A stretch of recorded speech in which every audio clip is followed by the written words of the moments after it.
Which is right for you, a personal locator beacon or a satellite messenger? I'm going to go over the key differences between these two devices and tell you why I upgraded from the ACR ResQLink 400 to the Garmin InReach Mini 2.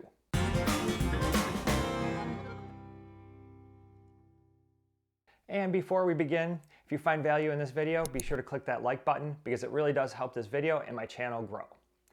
So the primary difference between these two devices is the personal locator beacon is a one-way communication.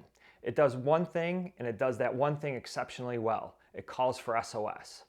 But it doesn't allow you two-way communications with your rescuers, where the satellite communicator allows you to communicate both with your family and friends, two-way, and also with search and rescue.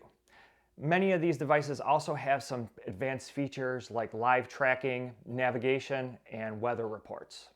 The next big difference is cost. The personal locator beacon will cost about $300, and the satellite messengers range between $200 to $400 depending on the model that you get. The big advantage with the personal locator beacon is you don't have a monthly subscription, where you have to carry a monthly subscription for the satellite messengers to work, and that could range from $12 to $35 a month depending on your usage. And they're pretty flexible. You can ramp them up and ramp them down as you needed and pause them as you needed, but you still have that monthly cost with the satellite messenger.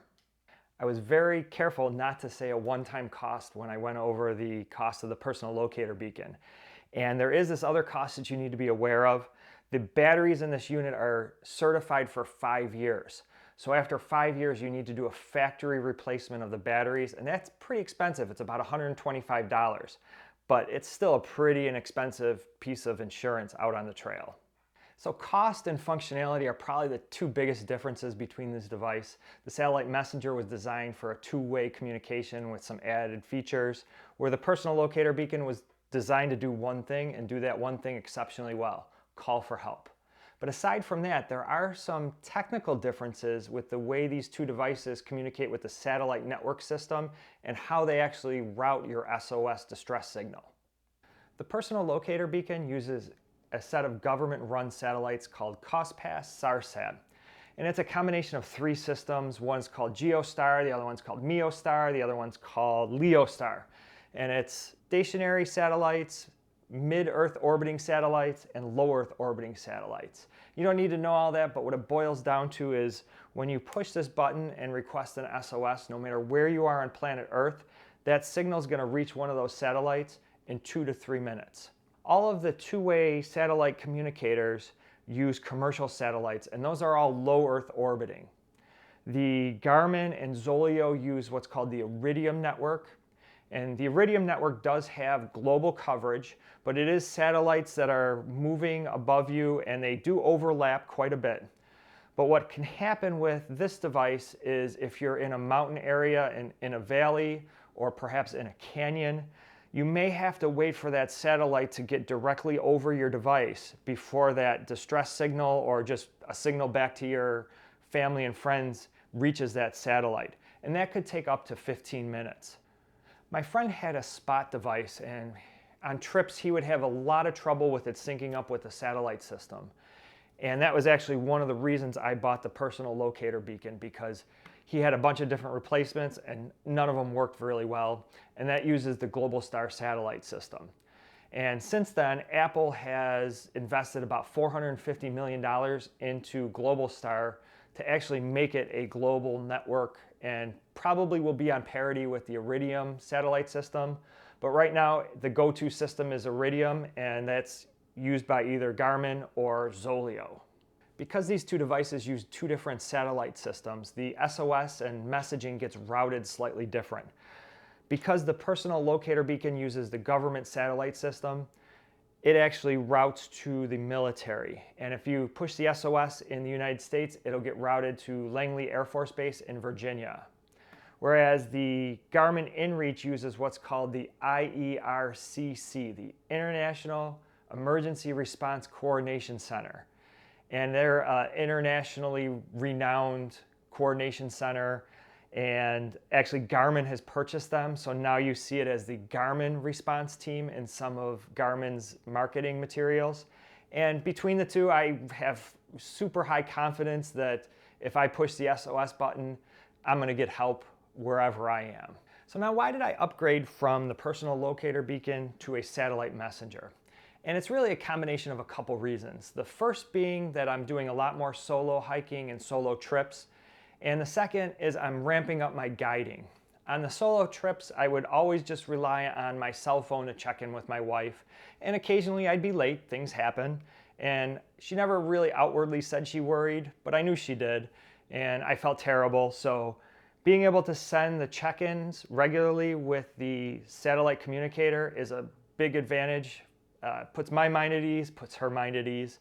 And there's also been a few occasions where I've wanted to change up my trip, either extend a route to another mountain or just change my route altogether because of weather, and hadn't really been able to do that. And I always relied on the more conservative decision to stick with my trip plan.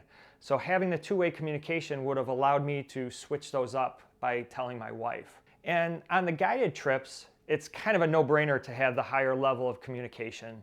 We have the technology, a guide should have that. It's really nice to be able to give my clients a link so their family can watch them on a map and see their progress. And it also allows them to communicate if there's any kind of emergency at home. So we would be able to cut our trip short if there was some sort of emergency back at home. So now, why did I pick the InReach platform? One reason is I have other Garmin devices and I've been very happy with those. And one of the competitors, Zoleo, has been a pretty popular choice. They've kind of had the edge up in the ease of use of messaging. But when Garmin released the InReach Messenger, they released a messenger app. And now that supports all the devices in the InReach platform to give you that seamless messaging experience between Wi-Fi and satellite. And when you look at Zoleo, the initial cost is a little bit cheaper. It's $200 as opposed to $300 for the Messenger or $400 for the InReach Mini.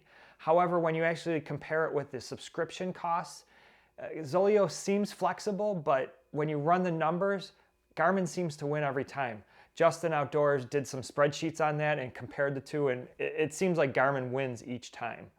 I ultimately went with the InReach platform because it has a screen and doesn't require your cell phone to actually send out a custom message or even see a custom message come in. Yeah, it's clunky. You have to scroll through the alphabet to send out a message, but at least you can do it in a pinch if your cell phone is not working. I've had many occasions where I've been in wet and cold conditions where my cell phone didn't work. So I really wanted to have something that was standalone that could work independent of my cell phone. Another reason I went with the InReach is because a lot of my friends already have InReach devices, and what's nice about the Messenger platform is now you can have group chats with other InReach users, which if we had a mixed environment, we wouldn't be able to do that. So now, why did I pick the InReach Mini over the InReach Messenger? I really like the form factor of the InReach Mini and the tether. It's pretty rugged and will withstand a lot of abuse. It's nice to be able to clip this right on my backpack and have it available to me in the event I fell down a gully and I need to hit the SOS button. The Messenger really doesn't have a good tether, and some people say you can put it in the brain of your backpack and it'll still transmit. However, that might be hard to get to in an emergency situation. I also like that this has navigation. I usually use navigation on my watch or my phone, but it's really good to have a backup with a fairly decent screen that I could actually use in a pinch if my other devices failed. There's a couple features of the Messenger I really like. I like that it has that bigger battery and that you can use it to emergency charge your cell phone. So will I have buyer's remorse? I don't know. This device has been awesome for the trips that I've gone on so far. I've been able to check in with my wife several times. She's happy. It puts my mind at ease. Everybody's happy. I think the two-way satellite messenger is the way to go. And if you don't have one, I know they're expensive, but they are so worth it. So I hope you liked this video. If you did, be sure to click that like button. And if you want to see other outdoor adventures, gear reviews, and how-tos, I would love it if you subscribe to my channel. That's it for now. I'll see you guys outside.